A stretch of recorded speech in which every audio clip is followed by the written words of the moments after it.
আপনার শরীরে যত ধরনের রোগ আছে এই সমস্ত রোগগুলো ভালো হওয়ার আমল, কিডনি ভালো হওয়ার আমল।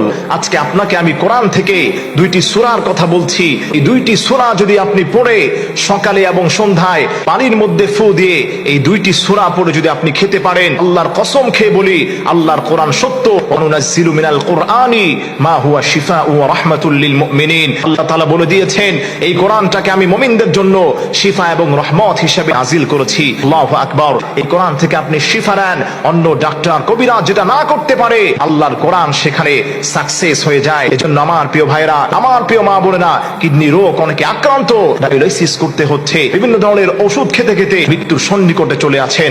আপনি ওই সমস্ত ট্রিটমেন্টের পাশাপাশি আল্লাহর কালাম থেকে একটি ফর্মুলা আজকে আপনাকে আমি দিয়ে যাচ্ছি। আল্লাহর কালামের দুইটি সূরা আছে, আল্লাহর নবী বলে দিয়েছেন এই দুইটি সূরা যারা তেলাওয়াত করবে এবং এই তেলাওয়াত করার পরে দুইটি সূরা থেকে শিফা চাইবে, আল্লাহ তাকে সুস্থ করে দিবেন। হযরত আব্দুল্লাহ ইবনে আব্বাস রাদিয়াল্লাহু তাআলা আনহু তিনি বলেন, একবার হজের সময় আমি হজ ব্রত পালনরত অবস্থায় মক্কা নগরীতে ছিলাম।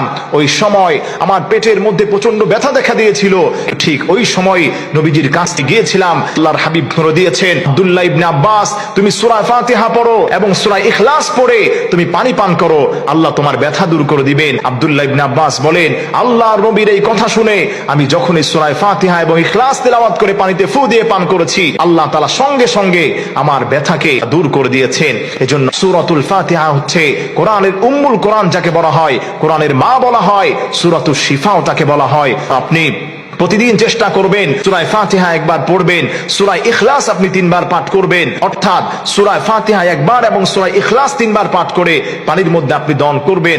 এর পূর্বে আপনি চেষ্টা করবেন যে কোনো দুরূদ শরীফ, আপনি দুরূদে ইব্রাহিম হোক অথবা যেই দুরূদ শরীফ আপনার কাছে সহজ, আপনি প্রথমে 3 বার দুরূদ শরীফ পড়বেন, এরপরে একবার সূরা ফাতিহা পড়বেন এবং 3 বার সূরা ইখলাস পড়ে আবারও আপনি 3 বার দুরূদ শরীফ পড়বেন। এভাবে যদি আপনি ইনশাআল্লাহ তাআলা এক সপ্তাহ খেতে পারেন, আল্লাহর কসম খেয়ে বলি আল্লাহর কোরআনটা সত্য, আল্লাহ তাবারক ওয়া তাআলা আপনার যেই লিভারের সমস্যা, আপনার কিডনিতে সমস্যা, আল্লাহ তাআলা সমস্ত সমস্যা থেকে আপনাকে হেফাজত করবেন। আল্লাহর কালামের উসিলায়, আল্লাহর নবীর হাদিসের উসিলায় আল্লাহ তাআলা আপনাকে হেফাজত করবেন। আল্লাহ সুবহানাহু ওয়া তাআলা আমাদের সবাইকে আল্লাহর কোরআনের উপর বিশ্বাস রেখে, অবিচল আস্থা রেখে আমাদেরকে চলার তৌফিক দান করেন।